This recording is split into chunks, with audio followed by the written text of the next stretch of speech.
کہا جاتا ہے کہ جب انسان مر جاتا ہے تو اس کی روح ترنت بہت دور نہیں جاتی بلکہ اپنے ہی شریر کے پاس رہتی ہے، کبھی تکیے کے پاس تو کبھی بستر کے نیچے۔ جب اسے غسل دیا جا رہا ہوتا ہے اور کفن پہنایا جا رہا ہوتا ہے تب بھی روح سب کچھ دیکھ رہی ہوتی ہے مگر کچھ بول نہیں پاتی۔ پھر وہ سمے آتا ہے جب اسے قبر میں اتارا جاتا ہے، لوگ مٹی ڈال کر واپس چلے جاتے ہیں اور تبھی روح دوبارہ شریر میں لوٹا دی جاتی ہے۔ انسان ایسے جاگتا ہے جیسے گہری نیند سے اٹھا ہو۔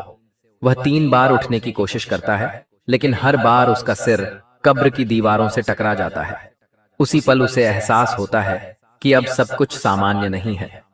تب وہ سمجھ جاتا ہے کہ اب وہ زندہ لوگوں میں نہیں بلکہ مرنے والوں میں شامل ہو چکا ہے اور آج کی رات وہ دوسری دنیا میں ہے۔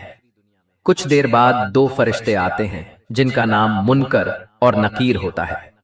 وہ قبر میں اس سے 3 سوال پوچھتے ہیں: تمہارا رب کون ہے؟ تمہارا دین کیا ہے؟ اور تمہارے نبی کون ہیں؟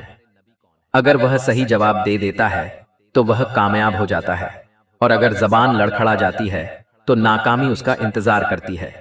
اس کے بعد اسے ایک جگہ لے جایا جاتا ہے جسے برزخ کہا جاتا ہے۔ یہ ایک ایسا مرحلہ ہے جہاں 2 دروازے ہوتے ہیں، ایک جنت کی طرف اور دوسرا جہنم کی طرف۔ وہیں انسان قیامت کے دن تک انتظار کرتا ہے۔ پھر حساب کتاب ہوگا، اعمال تولے جائیں گے اور آخری فیصلہ ہوگا کہ وہ جنتی ہے یا جہنمی۔ اور کبھی کبھی اس کے رشتہ دار اور دوست اس کی قبر پر آتے ہیں۔ کہا جاتا ہے کہ اس وقت ایک فرشتہ آ کر اسے خبر دیتا ہے کہ تمہارے بیٹے نے تمہیں سلام بھیجا ہے، تمہاری ماں، تمہاری بیوی اور تمہاری بیٹی تمہیں یاد کرنے آئی ہیں۔ تب روح قبر کی مٹی کے اوپر آتی ہے، ان کی باتیں سنتی ہے اور ان کے قدموں کی آہٹ محسوس کرتی ہے۔ یاد رکھو، یہ سب میں نے پہلے اپنے لیے لکھا اور پھر تمہارے لیے، تاکہ ہم گناہوں سے توبہ کریں اور زندگی کی حقیقت کو پہچانیں۔ اے اللہ، ہمارے گناہوں کو معاف فرما۔